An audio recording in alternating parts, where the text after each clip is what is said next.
Olá, seja muito bem-vindo, seja muito bem-vinda ao estudo de caso da disciplina Educação Cristã e Ensino Religioso.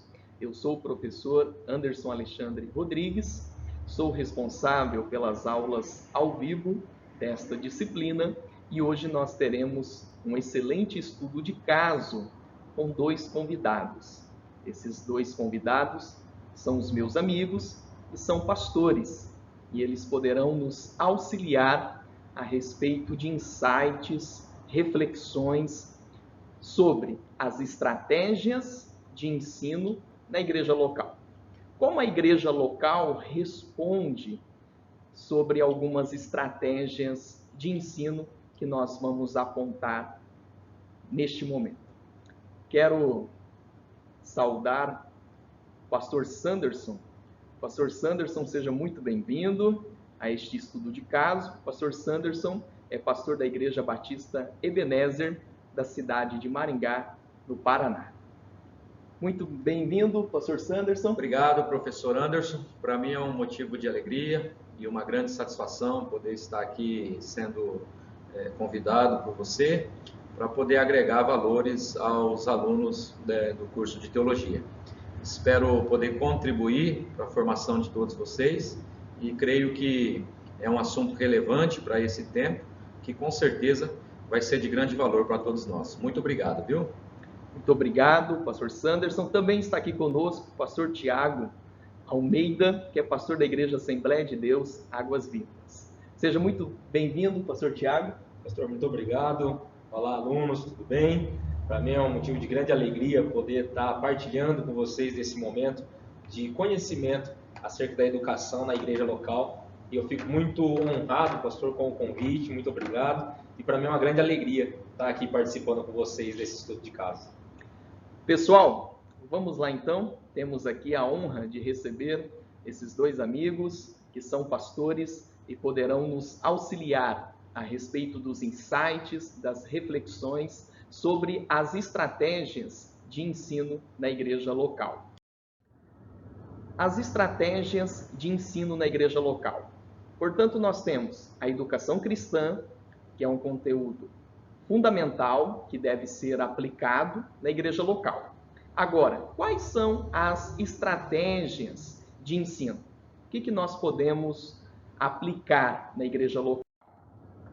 Temos aqui uma citação do teólogo Marcus Tuller. O teólogo Marcus Tuller, ele é um teólogo de linha pentecostal. E olha só o que ele fala sobre o ensino na igreja local. O ensino das doutrinas e verdades eternas da Bíblia na igreja deve ser pedagógico e metódico, como numa escola, sem contudo deixar de ser profundamente espiritual. Ou seja, o ensino na igreja local tem que seguir uma metodologia, um planejamento, um plano de ensino, estratégias e, ao mesmo tempo, ter aquele fator espiritual, porque, de fato, estamos lidando com questões espirituais e também com questões eternas. Sobre o estudo de caso, as estratégias de ensino na igreja local, nós temos os seguintes objetivos de aprendizagem. Compreender o conceito de igreja e o conceito de educação cristã. Estabelecer as estratégias de ensino na igreja local. Conceituar a importância de cada estratégia de ensino no âmbito eclesiástico. A relação entre igreja e educação cristã. A definição de igreja. Vocês sabem que o termo igreja vem do grego eklésia, que significa chamados para fora. Portanto, a igreja é a comunidade de pecadores regenerados. A igreja é a comunidade de pecadores regenerados. O significado de educação cristã. O que é educação cristã? Vejamos, educação cristã é o ensinamento bíblico e teológico que visa o amadurecimento cristão e o aperfeiçoamento dos líderes. Portanto, o líder religioso, o padre, o pastor, seja qual a sua paróquia, qual a sua igreja, o líder ele visa, na transmissão do conteúdo bíblico e teológico, o amadurecimento do fiel e o aperfeiçoamento do líder.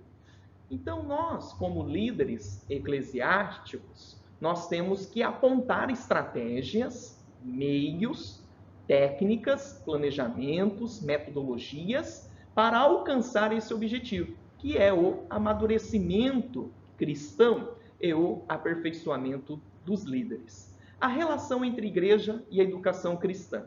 A igreja tem as seguintes tarefas: a pregação da palavra, o ensino da verdade e o genuíno culto ao verdadeiro Deus. Então, a igreja instituída, com as portas abertas, nós, enquanto líderes, devemos pregar a palavra, o ensino da verdade e promover o genuíno culto ao Deus verdadeiro. Pois bem, quais são as estratégias de ensino na igreja local? Eu trago aqui no nosso estudo de caso 13 estratégias. Primeiro, pregação da palavra. Por meio da pregação, você pode e deve transmitir o conteúdo bíblico e teológico. Segundo, a liturgia do culto. Terceiro, a atividade pastoral. Quarto, o culto de ensino. Quinto, palestras temáticas. Sexto, o discipulado. Sétimo, a escola bíblica. Oitavo, a formação teológica. Nono, a formação musical. 10, a formação de missionários. 11, educação continuada. 12, plano de leitura bíblica. E 13, gincanas bíblicas. Então, nós vamos apresentar essas estratégias e os nossos pastores convidados vão apresentar os seus insights, suas reflexões, seus pontos favoráveis e não favoráveis a respeito de cada estratégia. Vejamos, a pregação da palavra. A pregação da igreja é um caminho de mãos dadas com a educação cristã. Por quê? Porque procuramos anunciar o evangelho de forma inteligível, nos dirigindo a seres racionais, a fim de que entendam a mensagem e creiam. Então vejamos, na estratégia da pregação da palavra, o líder eclesiástico, ele precisa estar antenado a este objetivo. O que eu posso transmitir de conteúdo bíblico e teológico na pregação de domingo? Então ele tem que se preparar, ele tem que fazer o seu dever de casa, estudar o texto, meditar no texto, e não chegar de modo improvisado e querer pregar e deixar de lado a transmissão da educação cristã. Pelo contrário, nós temos que aproveitar este momento que a membresia está reunida e transmitir valores bíblicos, ensinamentos bíblicos e conteúdos teológicos. E assim, preparar os membros da igreja local ao amadurecimento cristão e o aperfeiçoamento dos líderes. Portanto, na pregação da palavra, o pregador precisa se preparar, precisa usufruir deste momento para a transmissão da educação cristã. Pastor Sanderson, qual é o seu insight a respeito desta temática? Olá, eu acredito que diante de tantas mudanças que temos vivido ao longo desses anos, dentre essas mudanças também mudou a forma de compartilhar, de ministrar a palavra no culto. E até aí eu acredito que não vejo nada de errado, desde que a gente não fira os princípios estabelecidos pela palavra de Deus.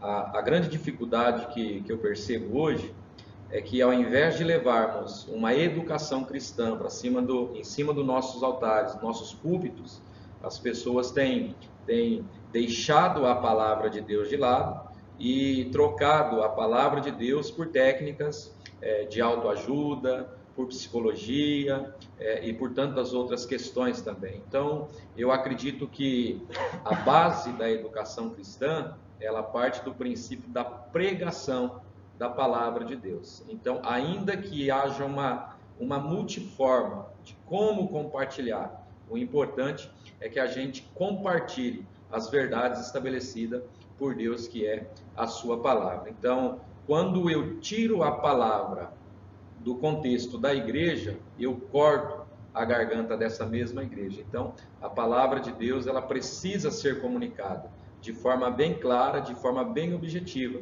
cujo o propósito é levar os ouvintes que estão participando desse culto ou dessa pregação a ter uma conduta de vida totalmente transformada. E isso se dá a partir dos princípios que estão estabelecidos na palavra de Deus. Então, eu penso que a pregação deve ser tratada como prioridade em nossos cultos, porque a igreja secularizada, ela está muito embasada em tendências e em modas, tá? E essas tendências têm entrado para dentro dos nossos templos também, para os nossos cultos, e às vezes as pessoas estão confundindo, né? Qual é a pregação certa? É aquela mais eloquente? É aquela mais de forma pausada? Tá? Eu digo que a forma principal para o anúncio do Evangelho, da palavra de Cristo, é você compartilhar os princípios que constituem o propósito de Deus na vida de um homem. Ou seja, então nós não podemos viver de modas ou de tendências, nós temos que viver aplicando a palavra de Deus. Essa é a única forma da educação cristã ser inserida no contexto do nosso público. Ok, muito obrigado, pastor Sanderson. Pastor Tiago, qual é o seu insight a respeito da palavra, deste momento, que é o momento da pregação da palavra do Senhor? O momento da pregação, ele também é um momento de ensino, mas o que nós temos observado, nós como pastores, né, temos observado muito em muitos lugares e temos tomado cuidado para não acontecer nas nossas igrejas, é justamente usar o tempo da pregação para uma aula bíblica. Ali nós devemos entender, e eu vejo que a falta de equilíbrio tem levado muitos pastores ao erro no momento da pregação, justamente por isso.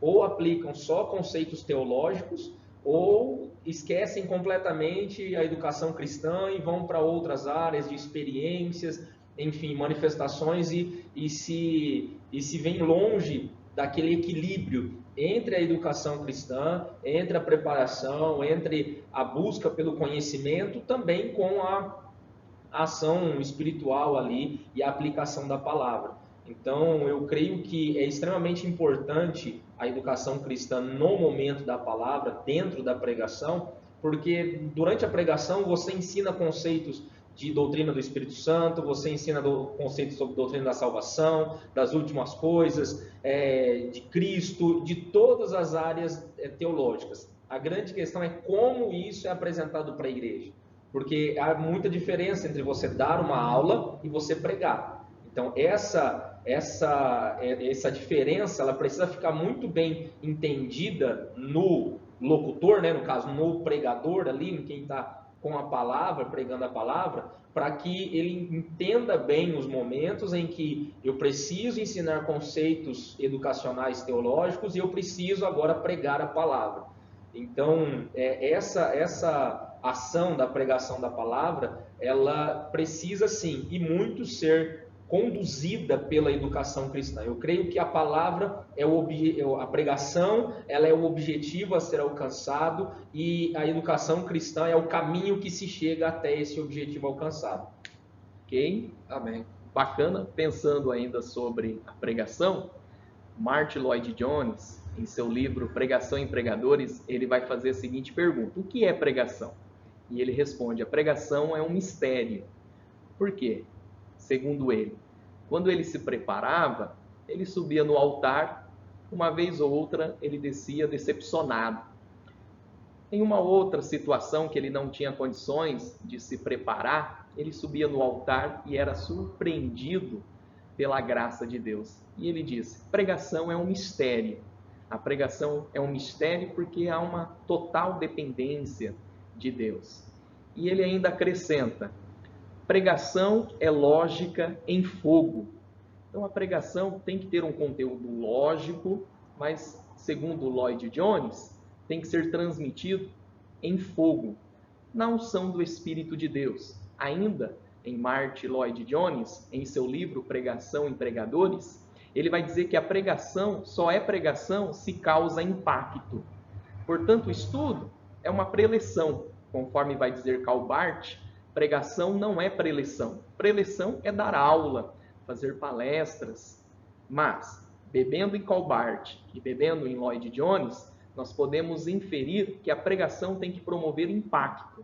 E este impacto é efetuado pela ação do Espírito Santo. Ainda em Martyn Lloyd Jones, ele vai fazer uma distinção entre sermão e pregação. Sermão é o discurso técnico, começo, meio e fim. Pregação é a mensagem de Deus para um povo naquele horário, naquele lugar. O pregador precisa unir os dois. Nós temos que ter um excelente sermão, que depende de nós, do nosso conhecimento racional, conhecimento de hermenêutica, de homilética, conhecimento de oratória e, acima de tudo, a pregação. E esta pregação vem da iluminação do Espírito de Deus. E é ela que, de fato, muda vidas, transforma pessoas. Ainda, Lloyd Jones vai dizer, é possível ter um péssimo sermão e, ao mesmo tempo, ter uma ótima pregação. Ou seja, você vai ouvir aquela pessoa simples, tem um péssimo sermão, não tem começo, meio e fim, não tem conhecimento de homilética, de hermenêutica, mas tem uma boa pregação, porque é uma mulher de Deus, é um homem de Deus, uma pessoa que ora. Mas afinal, qual é a vontade de Deus para nós? Os dois, um ótimo sermão e uma ótima pregação. João Calvino, ele disse no século XVI que ele estudava muito para ser simples.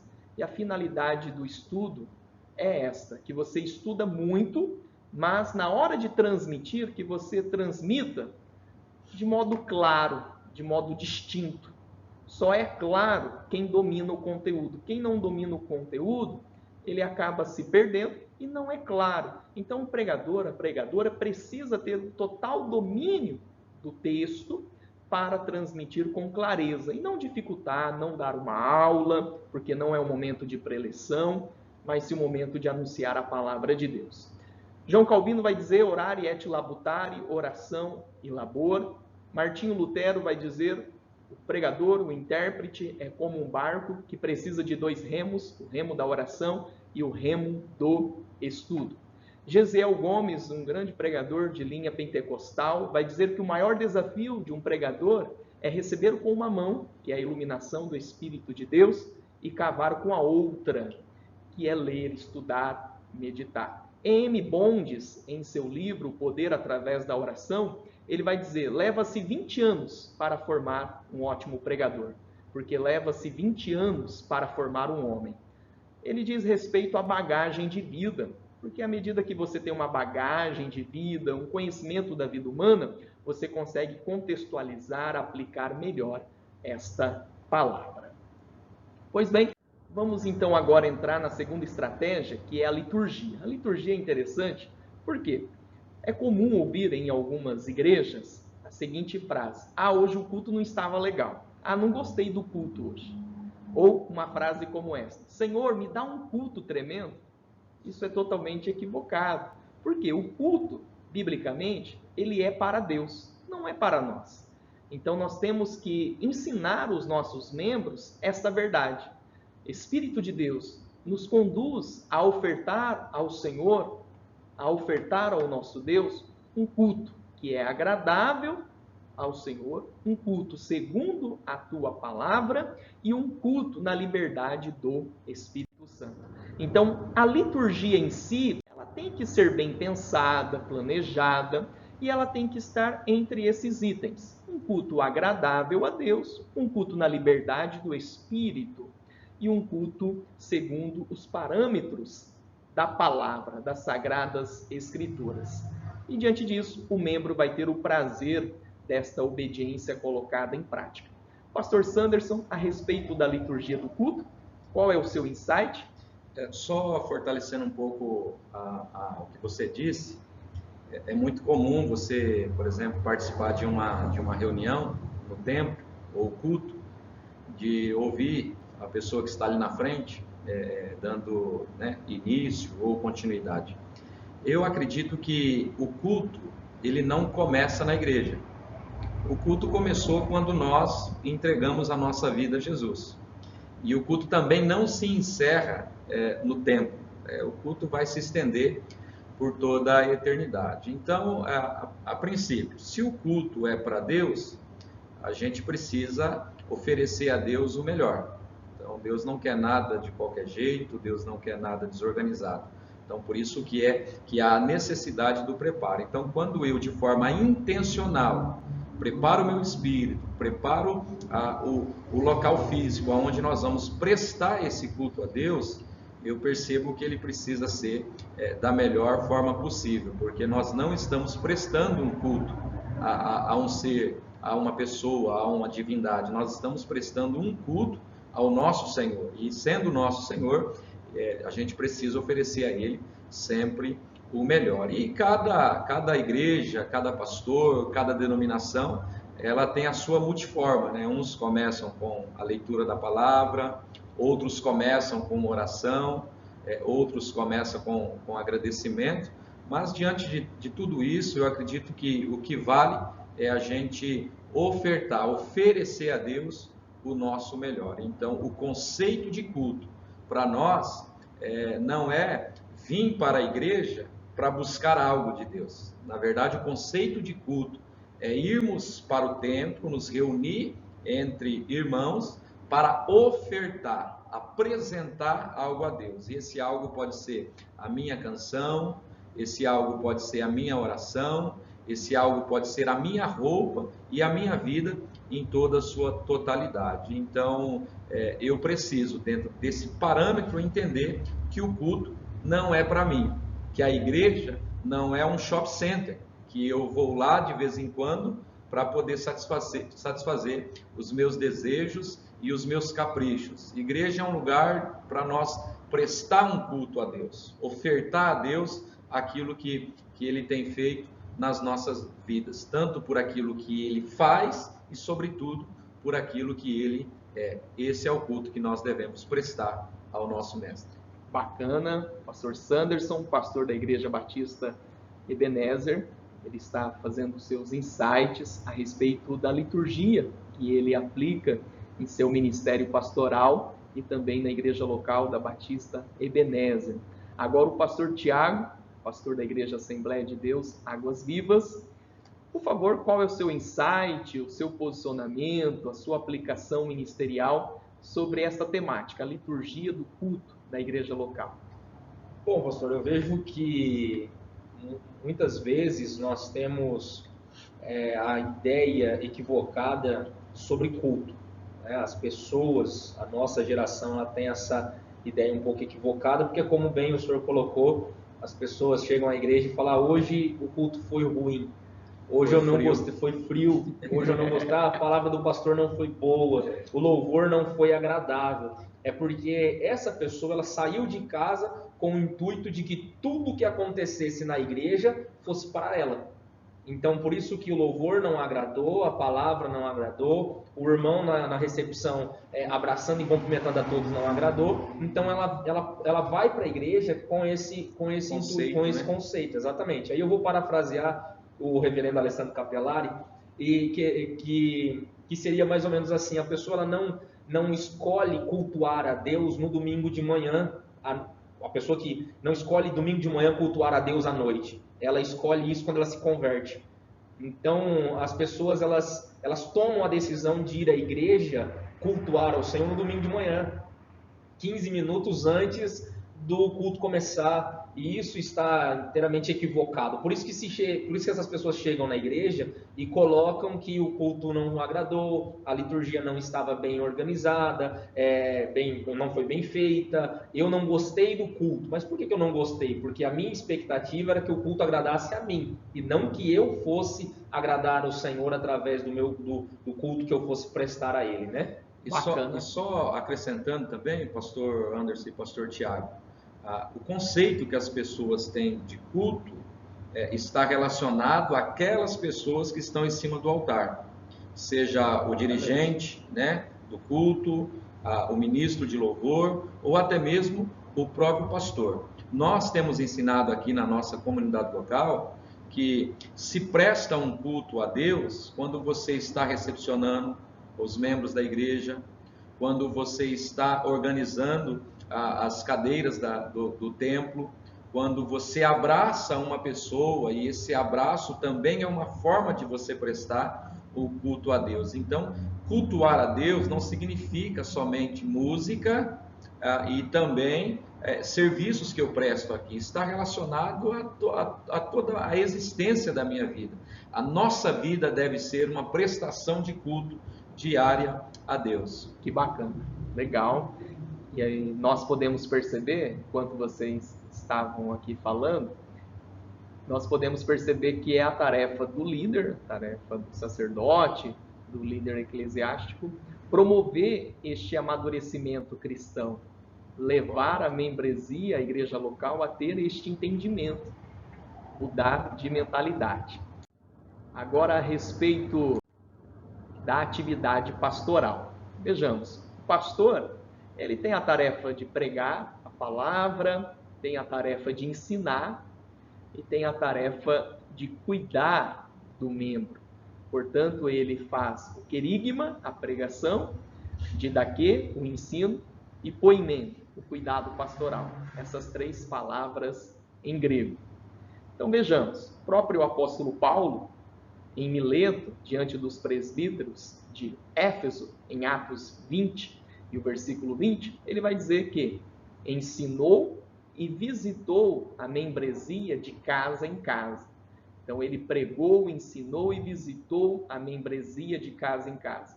De fato, Paulo, ele exerceu o querigma, a didaquê e a poimê. Sobre esta temática, pastor Sanderson? Como eu havia dito no início da minha fala, nós estamos em um processo de transformação. O mundo de hoje não é como era antes. Então, eu também penso que não dá mais para pensar em pastoreio ou igreja, fazer dessa forma, no século 21, como era feita no passado. O que a gente não pode negociar e abrir mão dos valores, dos princípios que foram estabelecidos pela palavra de Deus. Primeiro, porque ela é inerrante. Segundo, porque ela não tem sombras de variações. Quando eu digo que não se faz mais igreja como antigamente, é porque não se faz mais igreja para antigamente, se faz igreja para agora. E eu penso que no campo pastoral, aqui nós temos um grande desafio, porque a imagem das pessoas e a visão das pessoas concernente ao ofício pastoral, ela está deturpada. Ela está fora de conexão com aquilo que a Bíblia diz. Então vejamos, qual que é o ofício de um pastor? É a pregação, é o ensino e o cuidado pastoral. Na ideia dessa geração, esse pastor tem que ser um psicólogo, um coach, ele tem que ser um excelente gestor financeiro, um excelente gestor de pessoas, tá? Na concepção desse mundo. Então eu penso que nós, como líderes, pastores, estamos diante de um grande desafio, tá? E esse desafio precisa ser encarado com bastante sabedoria, com bastante maturidade, para que nós não venhamos perder a essência do que é ser um pastor. Então, um pastor para o século 21, ele deve continuar sendo firme na pregação do Evangelho, sendo firme no que diz respeito ao ensino e, sobretudo, no cuidado com as suas ovelhas. Então eu acredito que o maior desafio nosso é desmistificar essa imagem desse gestor no coração do nosso povo. Uma vez que a gente conseguir tirar essa ideia e até essa cultura que foi plantada na cabeça dessas pessoas, principalmente as pessoas mais novas, eu creio que a gente vai ter um avanço muito grande no que diz respeito à transformação no coração das nossas ovelhas, nesse sentido. Pegando um gancho no que o pastor Sanderson está a nos ensinar, eu me recordo de uma frase que o pastor me disse assim que eu iniciei o ministério pastoral: você tem que impor limites. Se você não impor limites, a membresia vai vir de tal forma sobre você que você vai começar a fazer certas coisas pelas quais a membresia está pedindo e não de fato que você deveria fazer. Então você tem que aplicar limites. E uma outra frase que eu recebi de um amigo pastor: eu estava doente, não tinha condições de ministrar a palavra no culto logo mais à noite, e ele mandou uma mensagem: como que você está? E eu disse: acabei de sair do hospital, estou aqui em casa, vou me preparar e pregar logo mais à noite. Ele disse: olha, não faça isso, coloque um outro obreiro, a igreja vai compreender, até porque você não precisa morrer pela igreja. Jesus já morreu por ela. E aquela frase foi libertadora. Eu simplesmente lavei minhas mãos. Eu vou então me descansar.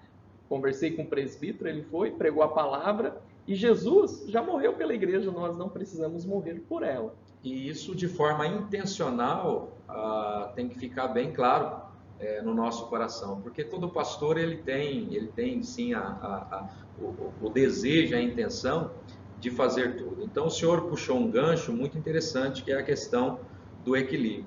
O desequilíbrio de um pastor é a causa de toda a sua ruína. Por que eu estou dizendo isso? Porque para muitas ovelhas, o pastor é o solucionador de todos os problemas da sua vida. E isso pode se gerar um problema que se torna algo tão agravante que a pessoa ela acaba desfocando o foco dela, a responsabilidade dela, a vida pessoal dela com Deus e transferindo isso para um pastor. Por quê? Porque um pastor dessa geração, ele é esse solucionador de problema, e isso é antibíblico. Um pastor não vai conseguir resolver o problema de toda a humanidade. Ele pode dar direção, ele pode instruir, ele pode ensinar segundo os princípios da palavra de Deus. E por outro lado, existem pessoas que elas gostam de terceirizar a culpa. Então, de repente, tudo o que acontece de ruim é culpa do pastor. Eu não estou rompendo na vida por conta do pastor. As coisas não estão dando certo por conta do pastor. E, na verdade, o pastor ele está aqui só para ser um ensinador, um cuidador, uma pessoa que vai te instruir na verdade, para que através dessa verdade você de forma intencional siga seu caminho servindo e honrando ao Senhor. Ótimo. Pastor Tiago? A gente, até essa frase que esse amigo seu disse, teve um amigo meu também, que está aqui do meu lado, que assim que eu assumi a nossa congregação aqui em Maringá, foi bem no comecinho, né? Eu assumi a igreja, nós tivemos um culto lá e eu chamei o pastor Sanderson para ministrar a palavra, e enquanto ele ministrava, ele lançou essa palavra sobre a minha vida: não morra pela igreja, Jesus já fez isso por ela. E isso cravou no meu coração. Quando o senhor falou, eu lembrei disso aí também. O que a gente observa hoje em relação à atividade pastoral? Esses 3 pontos, a pregação, o cuidado pastoral e o ensino, elas estão todas emboladas. Por quê? Porque nós vivemos numa geração, como o pastor Sanderson bem colocou, onde o pastor tem que fazer tudo. E por que uma pregação, às vezes, o pastor chega na hora do culto para pregar e ele está exausto? Ele está com a mente a milhão, entendeu? Até a gente brinca, né? Na igreja de vocês não acontece isso, acontece na nossa. O pastor chega com a cabeça a milhão, exausto emocionalmente e fisicamente. Por quê? Porque o pastor está resolvendo todos os problemas que estão acontecendo na igreja. Ah, pastor, mas como que eu faço isso então para diminuir esse impacto? A gente aplica um desses conceitos, que é o ensino.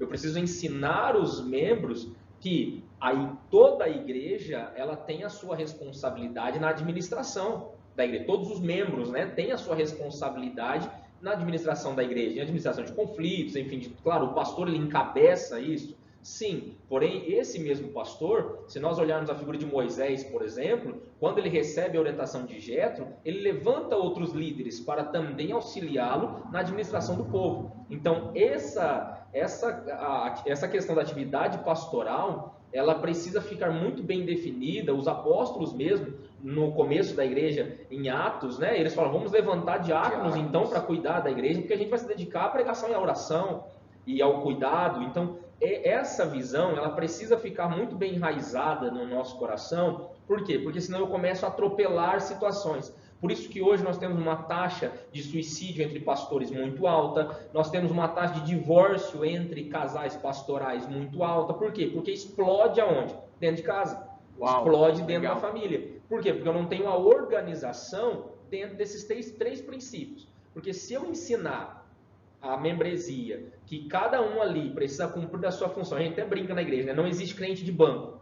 Então, todo crente ele tem a sua responsabilidade dentro daquela igreja. Todo crente ele tem a responsabilidade para com a igreja e para com a comunidade local. Então, isso eu preciso ensinar outros líderes como o pastor bem colocou. Eu preciso ter outros pregadores na igreja. Se a igreja depender só da minha pregação, o dia que eu ficar doente, e o dia que eu tiver que viajar, que eu não puder ir para a igreja, que algo aconteceu, e nós vivemos situações que acontecem coisas, nós temos criança pequena, que a criança fica doente e a gente tem que levar para o hospital. Verdade. Quantos pastores hoje deixam as esposas nos hospitais com os seus filhos e vão para a igreja para pregar, dizendo, eu não posso deixar a igreja sozinha. Mas e por que a minha família pode ficar lá no hospital sozinha e a igreja não pode ficar? Se a igreja não é minha, se as ovelhas não são minhas. Por quê? Porque eu não me dediquei ao ensino. E o ensino não é só um ensino teológico, é o ensino, o preparo mesmo. Tem um livro do James Camp, que é Pastores em Perigo, é muito bom, até faço a indicação desse livro, que ele fala, num dos capítulos, ele fala sobre a santa obsessão. É a santa obsessão que o pastor tem de ser o solucionador de todos os problemas da igreja. E ele não tem essa função. Ele não tem essa função, porque muitas vezes o pastor entra em situações delicadas que ele poderia ter evitado. Ele entra em situações... Porque se ele tem pessoas preparadas para aquilo, ele não tem que se meter naquilo. Ele já está gerenciando. É como uma empresa. O dono da empresa ele não precisa dominar todas as áreas. Ele precisa ter pessoas que dominem todas essas áreas, para que ele possa gerir essas pessoas. E dentro da igreja a mesma coisa. Por isso que hoje muitas igrejas têm um cuidado pastoral falho, porque o pastor está preocupado em todas as outras coisas. Administração, finanças, negócios e enfim, em todo o restante. Tem um ensino defasado. Por quê? Porque o pastor não tem tempo para se dedicar ao preparo. E aí nós entraríamos em capacitação, enfim, em outros pontos. E também não tem uma pregação que seja do jeito que Deus está levando, queria que aquilo acontecesse daquela forma. Por quê? Porque o pastor já acarretou uma semana inteira de problemas, uma semana inteira de cansaço, de fadiga, né, espiritual e emocional também, porque além de ser pastor, ele é marido, na maioria das vezes é marido, é um pai, ser humano, né? Exatamente. Aí embola todo esse meio de campo, e é esse ser cheio de problemas para solucionar que vai subir no altar domingo para pregar. É como o Mark Lloyd Jones disse, é um mistério. É um mistério. Então, dentro desse ponto, essas tarefas do pastor, ela precisa ficar muito bem enraizada. Porque se eu não tiver a certeza que eu preciso pregar, eu preciso ensinar e eu preciso cuidar das ovelhas, eu vou embolar todo o meio de campo e aí eu não vou fazer nem uma coisa nem outra. Amém. Só para acrescentar aos alunos, alguns possivelmente já devem ser pastores e os outros estão se preparando para ser pastores, eu gostaria só de dar um conselho. Diante dessas mudanças que nós temos vivido, há um desafio muito grande. Então a gente precisa voltar para os princípios da palavra de Deus, porque é ela que é o nosso sustento, o nosso amparo e o nosso alimento. Mas vale lembrar, quando Jesus convocou os 12 para estar com ele, ele chamou os 12 para estar com ele. Então, o primeiro ministério na vida de um pastor é estar com Deus. Tá? Porque quando o ser é mais importante do que o fazer. O pastor do século 21 é desafiado a ser uma máquina, né, que faz. E é por esse motivo que muitos estão abandonando e desistindo do ministério. Por quê? Porque estão nessa gana de querer fazer. Então, o ser para Deus é mais importante do que fazer. Quando ele manda os 70 naquela missão, ele diz, olha, vocês vão. E toda a ambição do discípulo é querer, missão dada é missão cumprida. Então, quando eles voltaram, trouxeram o relato para Jesus, né, que os demônios nos submetem, que eles curaram os enfermos, eles voltaram eufóricos, felizes, contentes com aquela manifestação. E Jesus faz uma crítica contundente a eles ali. Jesus disse: olha, o que vocês fizeram me importa, mas o que vocês são é mais importante. Não se alegre porque os demônios os submetem. Alegrai-vos antes porque o vosso nome está escrito no livro da vida. Então você que é pastor, você que vai ser pastor, não se preocupe, não caia nesse ativismo religioso, porque às vezes invertemos os valores. Hoje, no conceito dessa geração, ser pastor é estar bem empregado em um serviço religioso. E você não foi chamado para um serviço religioso. Você foi chamado para ter uma vida de relacionamento com Cristo. O que você é em Cristo, você procede naquilo que você vai fazer. E eu concluo com a típica experiência de Moisés com o Senhor. Quando Moisés estava na tenda, o Senhor disse para ele: o meu anjo vai adiante de ti, a minha bênção vai adiante de ti. Imagine Deus perguntando para muitos líderes hoje: eu vou te abençoar, o meu anjo vai adiante de ti. Muitos talvez diriam: é tudo o que eu quero, é tudo o que eu preciso. Mas Moisés nos dá uma lição ali. Moisés disse: Senhor, se a tua presença não for comigo, não me faça sair desse lugar. E o mais lindo é que o Senhor disse para Moisés: Moisés, eu irei contigo e a minha presença te dará descanso. Eu creio que muitos pastores estão precisando de descanso. E esse descanso só é diante da glória de Deus. Uau! Pessoal, vamos dar continuidade. O papo está muito bom. Os insights que os pastores estão aqui acrescentando. Nós estamos dentro do templo da Igreja Batista Ebenezer, aqui na cidade de Maringá, tendo este bate-papo top com os nossos amigos. Eu vou aqui acrescentar os próximos passos, as próximas estratégias, e eu vou pedir para os pastores apresentarem uma frase. E nós vamos sintetizar o conteúdo para nós ganharmos aqui um pouquinho mais de tempo. Ok. Tendo em vista que esses 3 tópicos iniciais são essenciais e fundamentais e dedicamos um tempo maior a eles. Então vamos. O culto de ensino. Tem igrejas que têm o culto de ensino. Na igreja de vocês têm esse culto de ensino? O que vocês pensam sobre essa temática? Temos e fazemos isso em nossas células. Uau! Nós temos um dia específico na igreja, onde nós damos disciplinas. Nós não temos aquelas revistas, né, que geralmente, como assembleiano, as assembleias, elas compartilham, né, as revistas da CPAD, mas nós mesmos desenvolvemos as disciplinas que vamos apresentar na igreja, como salvação, cristologia, enfim, dessa forma nós temos sim. Palestras temáticas. Então vai ter o dia dos namorados, podemos fazer ali um encontro dos casais. Palestras temáticas, infantil, adolescentes, jovens, pais e filhos, casais, vida profissional. Sim, aqui nós trabalhamos por rede. Existe a rede de homens, rede de mulheres, rede de casais, rede de jovens, adolescentes, crianças, e fazemos também, por exemplo, as palestras temáticas, né? Em datas comemorativas, nós usufruímos desse tempo para poder aplicar conhecimento e ensinamento bíblico a essas pessoas também.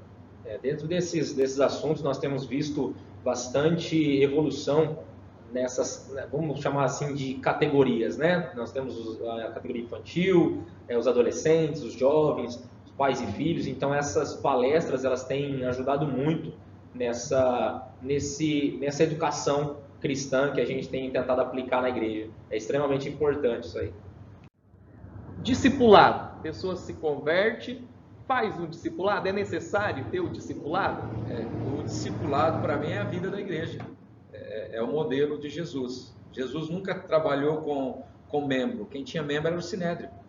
Jesus teve discípulos. Então, eu penso que no contexto da igreja, o discipulado é a vida do cristianismo. É extremamente importante o discipulado desde o início da caminhada cristã, né? Porque isso, além de ser uma ordenança de Jesus, né? Ide e fazei discípulos, né? Ele não disse ide e fazei membros, né?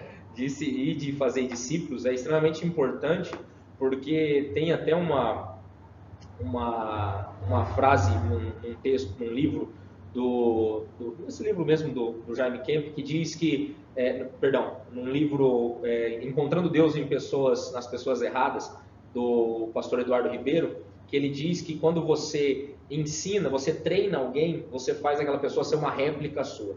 Só que quando você serve alguém, você discipula esse alguém, não há limites para onde essa pessoa pode chegar. Então, o discipulado é extremamente importante na vida do indivíduo e na vida da igreja também, né? Certo. Até porque eu acredito que nós somos fruto, foi do discipulado. Nós não vamos ter tempo para pontuar isso, mas há uma diferença muito grande entre ser discípulo e ser membro. Discípulo é aquele comprometido, aquela pessoa que se compromete com aquilo que ela está recebendo do seu mentor. E membro é consumista. Membro só quer consumir as bênçãos, né, de Deus. Então, o discipulado é a vida da igreja.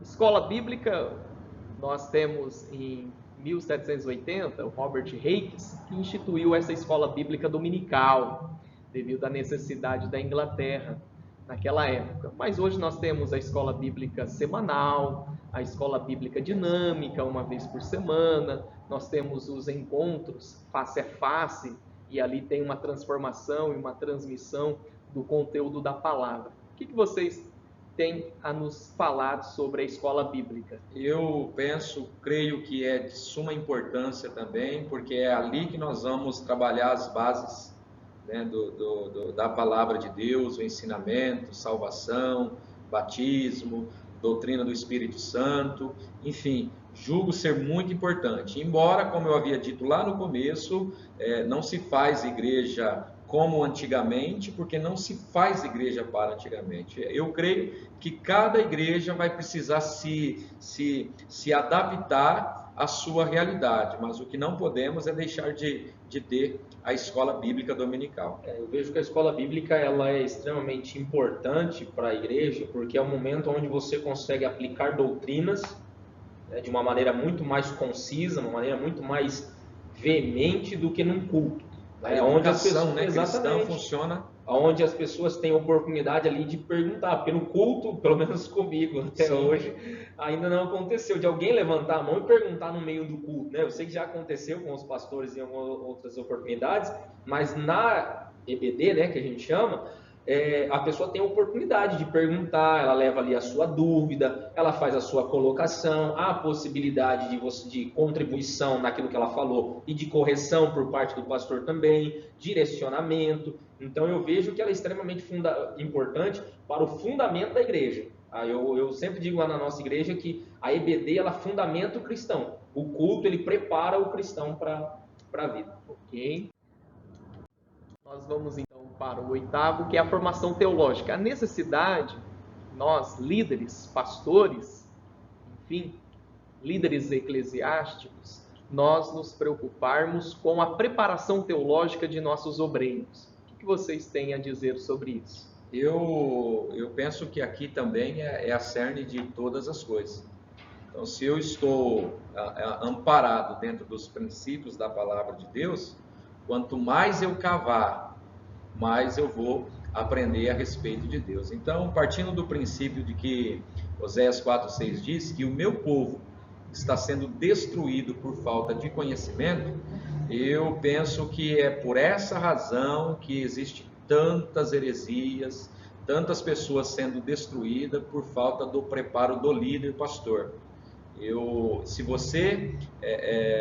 você acha que é caro investir na sua formação, seja ela teológica ou em outras áreas, se você acha caro investir na sua formação, é porque você ainda não provou o sabor de ser ignorante. Então eu acredito e eu até aconselho, o preparo diz muito a respeito do líder. Então muitas pessoas estão sendo destruídas hoje porque rejeitaram o conhecimento. O mesmo texto de Oséias 4:6 vai dizer: porque tu, sacerdote, rejeitastes o conhecimento do teu Deus, eu, porém, te rejeitarei, para que não seja mais sacerdote diante de mim. E qual é a sentença de um sacerdote, de um líder, rejeitar o conhecimento? Ele diz: visto que esquecestes da lei do teu Deus, eu também me esquecerei dos teus filhos. Então, quando eu rejeito o conhecimento, eu estou rejeitando o próprio Deus. Ou seja, a formação teológica é fundamental e importante no progresso e no desenvolvimento de toda a liderança pastoral. Eu creio que a falta de preparo, ela é o primeiro passo para a ruína. A falta de preparo. Eu tenho uma frase comigo que eu digo assim que boa vontade não significa capacidade.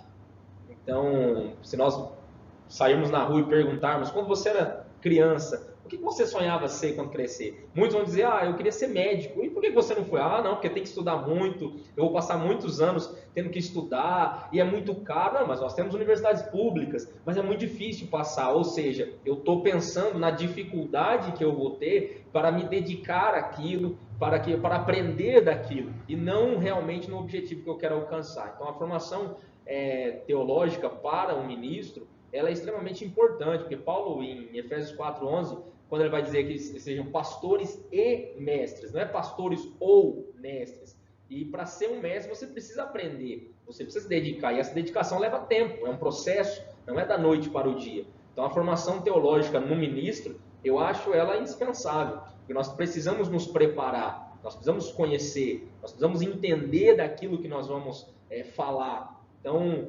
essa preparação, ela vem de encontro com o chamado também. Eu creio que aquele que tem convicção do seu chamado, ele vai se preparar para aquilo que Deus está colocando nas mãos dele.